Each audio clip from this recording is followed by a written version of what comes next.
وحدہ والصلاة والسلام علی من لا نبی بعدہ وعلی آلہ واصحابہ اجمعین اما بعد فاعوذ باللہ من الشیطان الرجیم بسم اللہ الرحمن الرحیم والضحى واللیل اذا سجى صدق اللہ مولانا العظیم وبلغنا رسولہ النبی الامین الکریم وَنَحْنُ عَلَى ذَلِكَ لَمِنَ الشَّاهِدِينَ وَالشَّاكِرِينَ وَالْحَمْدُ لِلَّهِ رَبِّ الْعَالَمِينَ۔ محبت کے ساتھ درود و سلام پڑھیے۔ الصلاة والسلام علیکہ یا سیدی یا رسول اللہ وعلی آلک واصحابک یا سیدی یا حبیب اللہ۔ الصلاة والسلام علیکہ یا سیدی یا رحمت للعالمین وعلی آلک واصحابک یا سیدی یا شفیع المذنبین۔ آج کی جو ہمارے گفتگو کا عنوان ہے وہ ہے حسن مصطفیٰ صلی اللہ علیہ وسلم۔ سیدنا حسان بن ثابت رضی اللہ تعالی عنہ آپ فرماتے ہیں کہ ہمارے آقا صلی اللہ علیہ وسلم کے چہرہ انور پر اتنا نور ہوتا کہ ہمیں آنکھ بھر کر دیکھنے کی ہمت نہ ہوتی۔ فرماتے ہیں جب کبھی حضور کا دیدار کرنے کو بہت زیادہ دل کرتا تو اپنی آنکھوں کو حضور کے چہرے پہ جمانے کی کوشش کرتا، لیکن آنکھیں چندیا جاتی اور اپنی آنکھوں پہ ہاتھ رکھنا پڑتا کہ اگر میں ہاتھ نہ رکھ پاتا کہیں تجلیات کی وجہ سے میری آنکھیں ہی نہ چلی جائیں۔ اسی لیے امام اہل سنت اور عاشقوں کے سردار نے فرمایا ہے کلام الہی میں شمس الضحیٰ تیرے چہرہ نور فضا کی قسم، قسم شب تار میں راز یہ تھا کہ حبیب کی زلف دوتا کی قسم۔ اور حسان بن ثابت رضی اللہ تعالیٰ عنہ آپ فرماتے ہیں وَأَحْسَنُ مِنْكَ لَمْ تَرَ قَطُّ عَيْنِي یا رسول اللہ صلی اللہ علیہ وسلم آپ جیسا حسین میری آنکھ نے دیکھا ہی نہیں۔ وَأَجْمَلُ مِنْكَ لَمْ تَلِدِ النِّسَاءُ دیکھتی کیسے آپ جیسا سونا کسی ماں نے پیدا ہی نہیں کیا۔ خُلِقْتَ مُبَرَّأً مِّن كُلِّ عَيْبٍ اللہ نے آپ کو ہر عیب سے پاک پیدا کیا۔ كَأَنَّكَ قَدْ خُلِقْتَ كَمَا تَشَاءُ جیسا کہ آپ چاہتے تھے اللہ نے آپ کو ویسے ہی پیدا فرمایا۔ سیدنا جابر رضی اللہ تعالیٰ عنہ آپ یہ فرماتے ہیں کہ میں نے آپ صلی اللہ تعالیٰ علیہ وآلہ وسلم کو ایک رات دیکھا اور وہ رات پورے جوبن پر چاند تھا، یعنی بدر کا چاند اور وہ پورا ہوتا ہے 14ویں رات کا چاند۔ کہتے آسمان پہ 14ویں رات کا چاند وہ چمک رہا تھا اور نیچے آقا کریم صلی اللہ تعالیٰ علیہ وآلہ وسلم سرخ رنگ کا دھاری دھار لباس وہ آپ زیب تن کیے ہوئے تھے اور اپنے چہرے کے نیچے ہتھیلی رکھ کے آرام کر رہے تھے۔ کہتے اتنے سونے لگے میں کبھی آسمان کے چاند کو دیکھتا کبھی نبوت کے چاند کو دیکھتا۔ کہتے میں نے کہا کہ فیصلہ تو کروں کہ بھئی کون سا چاند زیادہ خوبصورت ہے؟ کہتے لہ اس میں کون سی بات، یہ جو نبوت کا چاند ہے یہی سب سے بڑھ کر حسین ہے۔ اور سنیے ہمارے آقا صلی اللہ تعالیٰ علیہ وآلہ وسلم کا رنگ مبارک کیسا تھا۔ ہماری حضرت اماں عائشہ صدیقہ رضی اللہ تعالیٰ عنہ آپ فرماتی ہیں کانا انورہم لونا آقا کریم صلی اللہ علیہ وسلم تمام لوگوں سے زیادہ پر نور تھے۔ پھر فرمایا احسن الناس لونا تمام لوگوں سے زیادہ حسین تھے۔ پھر فرمایا اظہر اللون حضور کا رنگ مبارک سفید چمکدار تھا۔ اور پھر میرے آقا صلی اللہ تعالیٰ علیہ وآلہ وسلم کے ایک صحابی ہیں جن کا نام ہے حضرت ابو طفیل، یہ سب سے آخری صحابی ہوئے، سب سے آخر میں ان کا انتقال ہوا۔ یہ حج کرنے گئے اور حج کے جب میدان عرفات میں پہنچے تو وہاں پر کھڑے ہو کر انہوں نے اعلان کیا کہ آج پوری روئے زمین میں میرے سوا کوئی بھی ایسا شخص نہیں ہے جس نے حضور کو دیکھا ہو، آؤ مجھ سے حضور کی کوئی بات پوچھ لو۔ کوئی مجھ سے حضور کی بات پوچھ لو، کوئی مجھ سے مسئلہ پوچھ لو، کوئی بات پوچھ لو. لیکن لوگوں نے آگے سے کیا پوچھا؟ لوگوں نے پوچھا آپ نے حضور کو کیسا پایا، حضور کا حلیہ مبارک بیان کر دیجئے. سیدنا ابو طفیل رضی اللہ تعالیٰ عنہ نے 3 لفظوں کے اندر جواب دیا، اور وہ ایسا جامع معنی جواب دیا کہ ہر قسم کی جو نقص تھا کلام کی وہ دور کر دیا.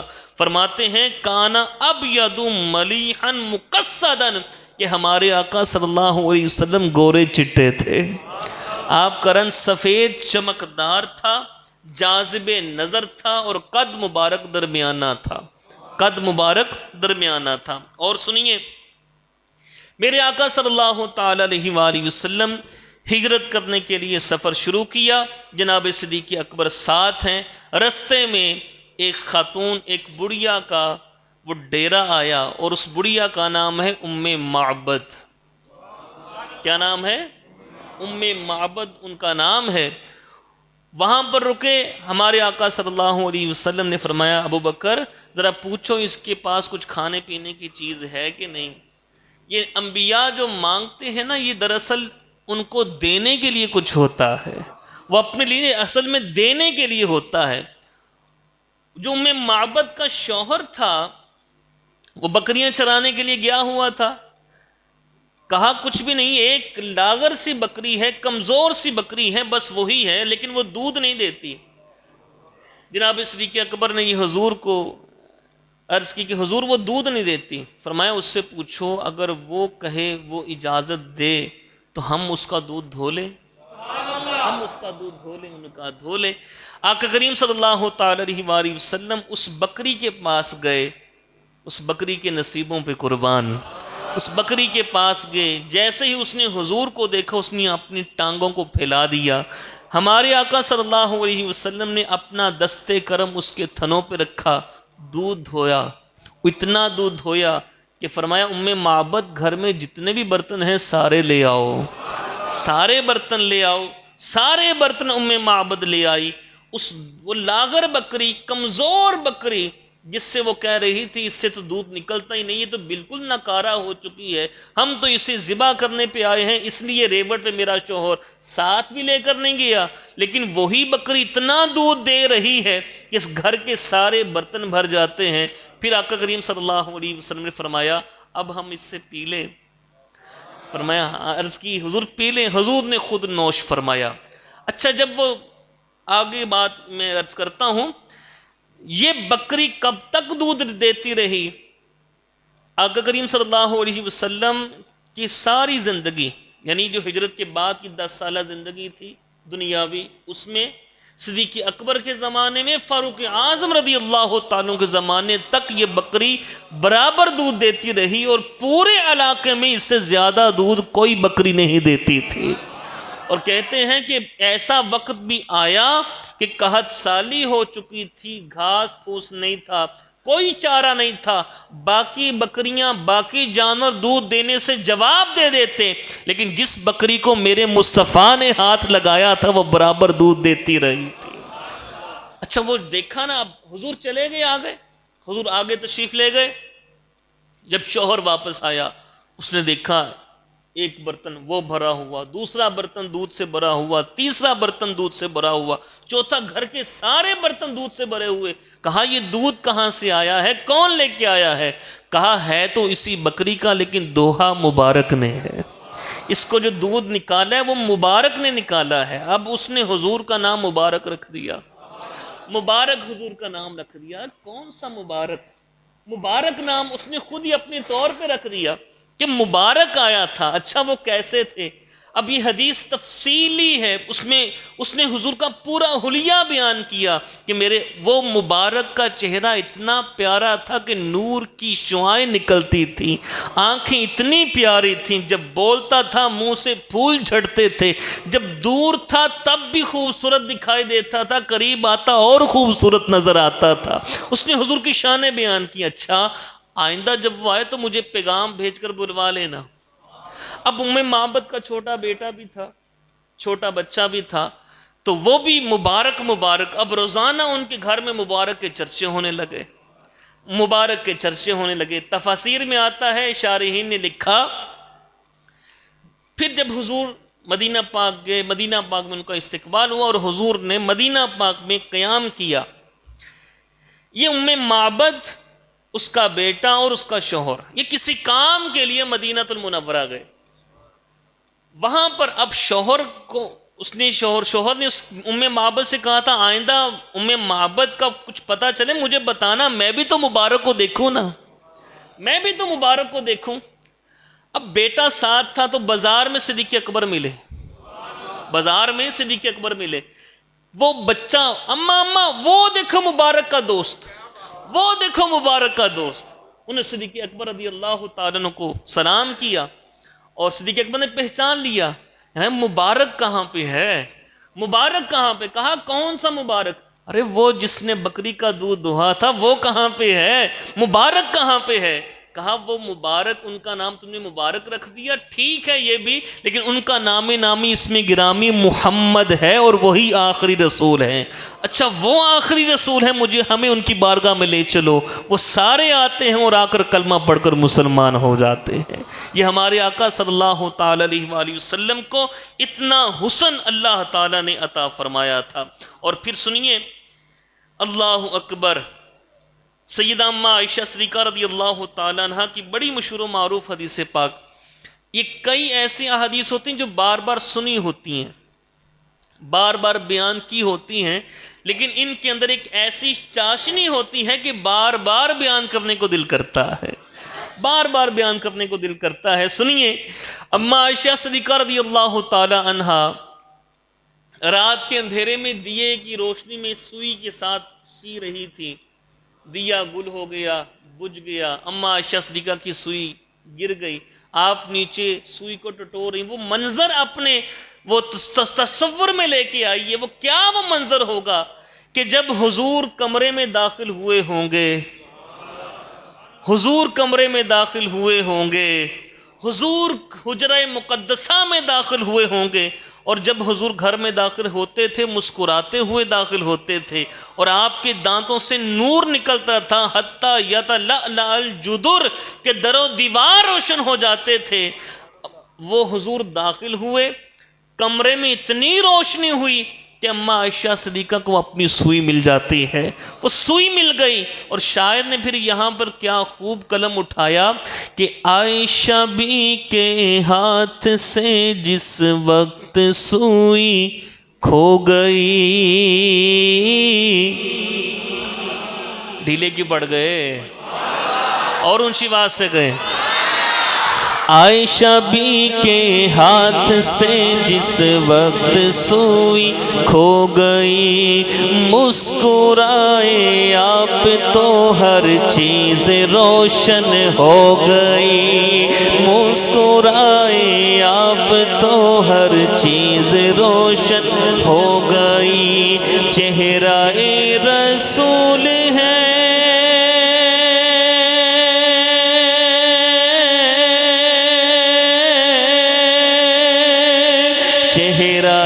رسول ہے یا روشنی کی کان ہے، مرحبا کتنا حسین میرا نبی سلطان، بولو مرحبا کتنا حسین سلطان ہے، مرحبا کتنا حسین سلطان ہے، مرحبا کتنا حسین نبی سلطان ہے، انگلیاں کاٹی جنہوں نے حسن یوسف دیکھ کر۔ یہ اس کلام کے شاعر نے لکھ دیا کاٹی، لیکن وہ کاٹی نہیں تھی، وہ کٹی تھی۔ ہاں، کٹنے اور کاٹ میں فرق ہے، آپ کے علم میں ہے۔ انگلیاں کاٹی جنہوں نے حسن یوسف دیکھ کر، دیکھ لیتی وہ اگر ہمارے نبی کو ایک نظر، دیکھ لیتی وہ اگر میرے نبی کو ایک نظر، پھیر لیتی دل پہ چھریاں،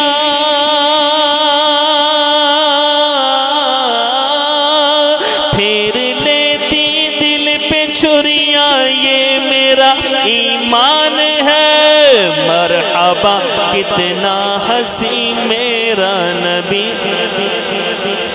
بولو مرحبا کتنا حسین میرا نبی۔ حضرت حارث بن عمر سہمی کہتے ہیں میں منا کے مقام پر حضور کی بارگاہ بے کس پناہ میں حاضر ہوا اور دیکھا کہ حضور کی زیارت کے لیے لوگ جوک در جوک آ رہے ہیں، جوک در جوک آ رہے ہیں۔ پھر میں نے مشاہدہ کیا کہ کچھ دیہاتی آئے اور جب وہ آپ کے چہرے کو دیکھتے ہیں کہتے ہیں کتنا پیارا چہرہ ہے، کتنا مبارک چہرہ ہے، کتنا پیارا چہرہ ہے۔ اور پھر ایک دفعہ اما عائشہ صدیقہ رضی اللہ تعالیٰ عنہ فرماتی ہیں کہ حضور اپنے گھر میں اپنے نالین مبارک کو سی رہے تھے، نالین مبارک کو حضور سی رہے تھے، خود حضور سی رہے تھے اپنے نالین مبارک کو۔ خیر بات کہیں اور نہ چلی جائے تو حضور کی پیشانی پر پسینہ مبارک آیا، پسینہ آیا۔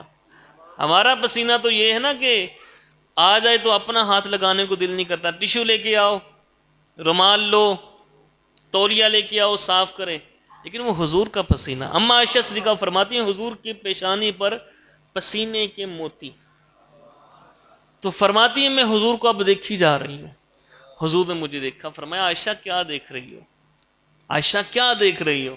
عرض کی حضور آپ کتنے پیارے لگ رہے ہیں، کتنے پیارے لگ رہے ہیں، کتنے پیارے لگ رہے ہیں۔ یہ پسینے کی بات آ گئی۔ صحابہ کرام فرماتے ہیں جس رستے سے حضور تشریف لے کے جاتے تھے نا وہ رستہ مہک اٹھتا تھا، ہمیں پتہ چل جاتا تھا کہ اس رستے سے حضور تشریف لے کے گئے ہیں۔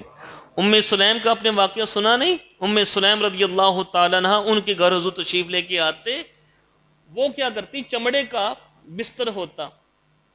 ام سلیم اب پسینہ حضور کو زیادہ آتا تھا، لیکن آپ ہمارا پسینہ تو میں نے پہلے بھی عرض کیا وہ بدبودار، وہ باڈی اسپرے لگاؤ تو رول آن لگاؤ تو جناب کچھ ایسا کرو خوشبو لگاؤ کہ پسینے کی بدبو نہ آئے، لیکن حضور کا جو پسینہ مبارک تھا اس سے خوشبوئیں کی لپٹیں آتی تھیں۔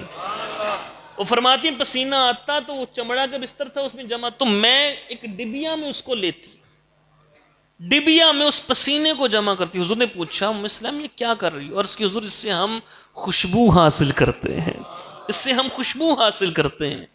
ایک صحابی عرض کی یا رسول صلی اللہ علیہ وسلم مدینہ پورا میں نے گھوما ہے، پورا مدینہ میں نے چھان مارا لیکن مجھے خوشبو نہیں ملی۔ فرمایا اچھا ایسا کرو ایک ڈبی لے کے آؤ، وہ ڈبی لے کر آئے۔ آپ صلی اللہ علیہ وسلم نے اپنے جو جسم اقدس پہ اس ڈبی کو، اس کے جو منہ کو نا ایسے پھیرا، اس کے منہ کو اپنے جسم اقدس پر پھیرا، وہ جو پسینہ مبارک آیا تھا نا حضور کو وہ ڈبیا میں چلا گیا۔ فرمایا جاؤ اپنی بیٹی کو دے دو، اس کی بیٹی کی شادی تھی، فرمایا جاؤ اپنی بیٹی کو دے دو۔ اب اس نے اپنی بیٹی کو دی، اس نے اس خوشبو کا ڈھکن کھولا، اتنی خوشبو آئی کہ پورے محلے میں کہنے لگے یہ تو بیت المطیبین ہے، یہ تو خوشبوؤں والا گھر ہے، یہ تو خوشبوؤں والا گھر ہے۔ اور امام احمد سید کاظمی شاہ صاحب رحمۃ اللہ تعالی علیہ آپ فرماتے ہیں کہ اس کی جو اولاد ہوئی، وہ جس کو دی تھی نا خوشبو، اس کی اولاد ہوئی، اس کے اندر بھی خوشبو آئی، اس کی جو اولاد ہوئی اس کے اندر بھی خوشبو آئی، تقریباً 4 پشتوں تک وہ خوشبو آگے منتقل ہوتی رہی۔ یہ ہمارے آقا صلی اللہ علیہ وسلم کا حسن مبارک۔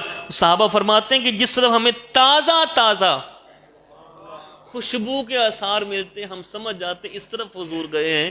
وہ کہاں نہیں تھا عرصہ ہوا طیبہ کی گلیوں سے وہ گزرے تھے، عرصہ ہوا طیبہ گلیوں سے وہ گزرے تھے، عرصہ ہوا طیبہ کی گلیوں سے وہ گزرے تھے، اس وقت بھی گلیوں میں خوشبو ہے پسینے کی، اس وقت بھی گلیوں میں خوشبو کیا بیان کرے، کیا بیان کروں اور کیا نہ کروں۔ اللہ اکبر۔ سنیے ہمارے آقا صلی اللہ علیہ وسلم کی آنکھ مبارک، مولا علی شیر خدا فرماتے کانا ادعج العینین، حضور کی آنکھیں کشادہ اور سیاہ تھیں، حضور کی آنکھیں کشادہ اور سیاہ تھیں۔ جناب سیدنا ابو ہریرہ فرماتے ہیں کہ آپ کی آنکھوں کی جو پلکیں تھیں نا وہ نہایت دراز تھیں، لمبی لمبی پلکیں تھیں۔ پھر ام معبد نے بھی یہی کہا کہ حضور کی پلکیں لمبی تھیں۔ پھر جناب ابی طالب یہ کہتے ہیں کہ عام طور پر بچے جب نیند سے اٹھتے ہیں تو ان کی آنکھیں بوجھل، سر کے بال الجھے ہوئے ہوتے ہیں، لیکن جب یہ محمد مصطفیٰ اٹھتا ہے نا، جب یہ محمد اٹھتا ہے، جب حضور بیدار ہوتے ہیں تو آپ کے سر انور میں تیل اور آنکھوں میں سرما لگا ہوا ہوتا ہے، آنکھوں میں سرما لگا ہوا ہوتا ہے۔ اور سنیے جناب، اور پھر ان آنکھوں کی جو طاقت ہے وہ کتنی ہے، اور یہ بخاری شریف کے اندر، مسلم کے اندر یہ حدیث پاک ہے۔ جناب سیدنا ابو ہریرہ روایت کرتے ہیں ہمارے آقا صلی اللہ تعالی علیہ وآلہ وسلم نے نماز پڑھائی، پیچھے بعض نے رکوع اور سجدہ اچھے طریقے سے نہیں کیا، میں آگے منہ کروں، امام کا منہ قبلہ کی طرف ہوتا ہے اور پیچھے نمازی ہوتے ہیں، اب میں اور آپ پیچھے تو نہیں دیکھ سکتے نا پیچھے کیا ہو رہا ہے، پیچھے ہم نہیں دیکھ سکتے، لیکن حضور کی شان وراء الورا ہے۔ حضور نے جب سلام پھیرا تو صحابہ کرام سے فرمایا ہل ترون قبلتی ہا ہونا، کیا تم یہ کہتے ہو کہ میرا منہ قبلہ کی طرف ہے؟ سنو، فواللہ ما یخفی